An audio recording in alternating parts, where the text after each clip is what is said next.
Hi everyone, I'm Danielle Langton, and in this video, I'm going to be talking to you about the visual response assignment. Now, this is an assignment that I do across all of my different courses. So even though I might be showing you an example in one particular type of class, it does apply across the board to no matter which class you are in.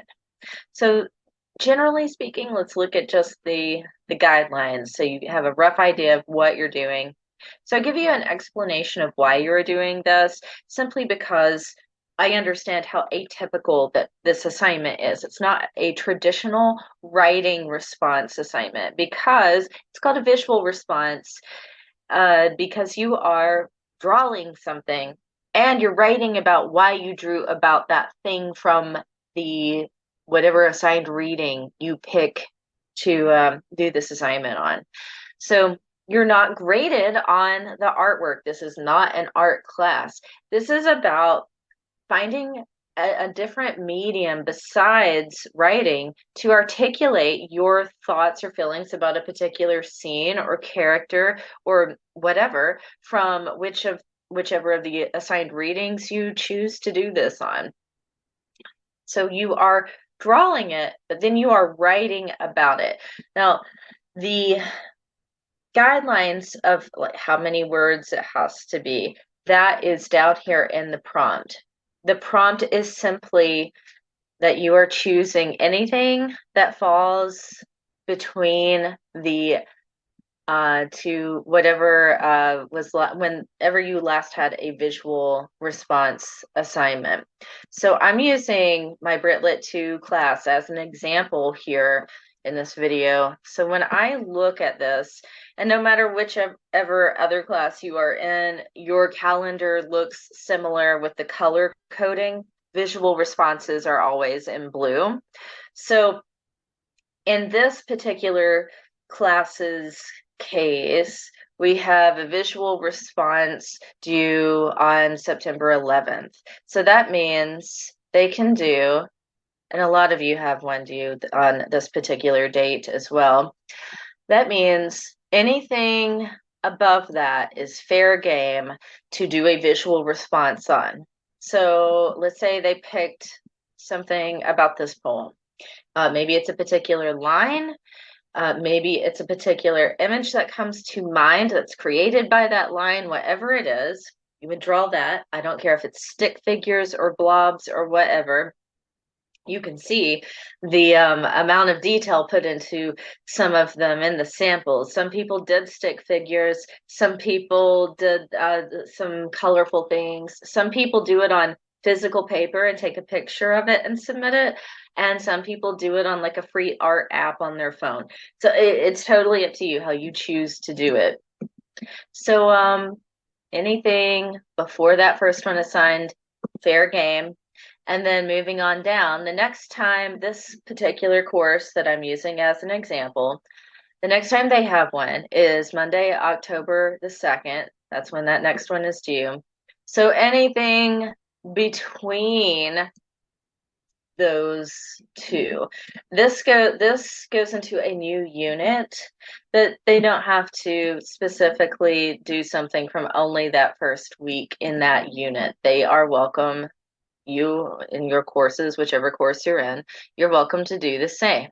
I just try to not put a visual response to you in the exact same week as an exam and a paper proposal. All right, same thing throughout the semester.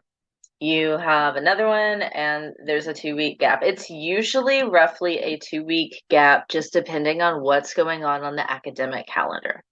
Okay, so now I have explained that part for you. Let me go to the samples because there's one more thing I want to point out about this for you.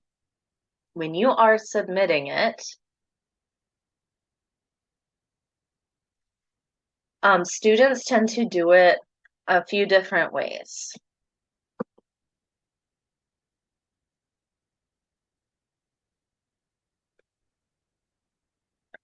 All right, this person did it as 2 separate things submitted.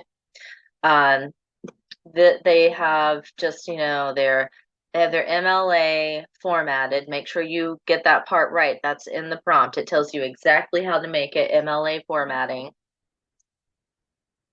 They put the respective title there that this is Visual Response 3 for them. And they did their little blurb about why they chose, what it represents, and on and on and on. And then they just have the this on a separate page. So sometimes students turn it in with the picture above the writing. Sometimes students turn it in with it on the same page. Sometimes it's in the same file, like all together as one PDF or even a Word doc if you just inserted the image. Sometimes students submit the part that they wrote set as a separate file and then go back in and upload a second file with the image. You are welcome to do it whatever way is easiest for you. I've been doing this assignment for 7 years now, and there doesn't seem to be a rhyme or reason about why sometimes it doesn't accept some people's files, depending on the type of image file it is. It doesn't seem to be an issue with size. D2L will tell you right away when you try to upload a file that's too big for the Dropbox. It may have to do with the browser if you're on PC or Mac. Give yourself an extra 5 minutes when you're submitting it in case you have to try a second separate way of submitting it into the Dropbox, all right? Okay, so this is, don't feel like this is super overwhelming. This is what we call in education a low stakes assignment. It's just something to keep everyone on the board with the weekly assignments. Like, oh, this is due, so that means this, and this was assigned this week in this time frame. So just look at it that way. Let me show you some more samples real quick. And okay, this is one where we have the separated files. So I find a lot of students didn't know this, that you can submit more than one file into Dropbox. You don't have to email me to let me know. It has that little box to leave a note in it. You can leave a note like, please grade this file instead of the other file. But generally, professors only ever grade the last file that was submitted unless you tell us otherwise.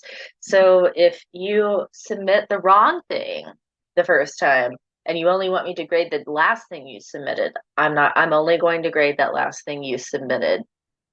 But the same thing applies to this concept here with these two samples I've opened. So the first sample I had was just the writing, and then they submitted a separate file with their image.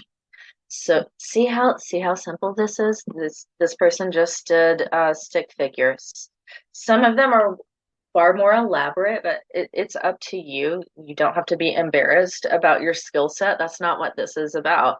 Because even when you are just doing little cheesy doodles, it's still you processing the idea in a different way with your mind than just writing.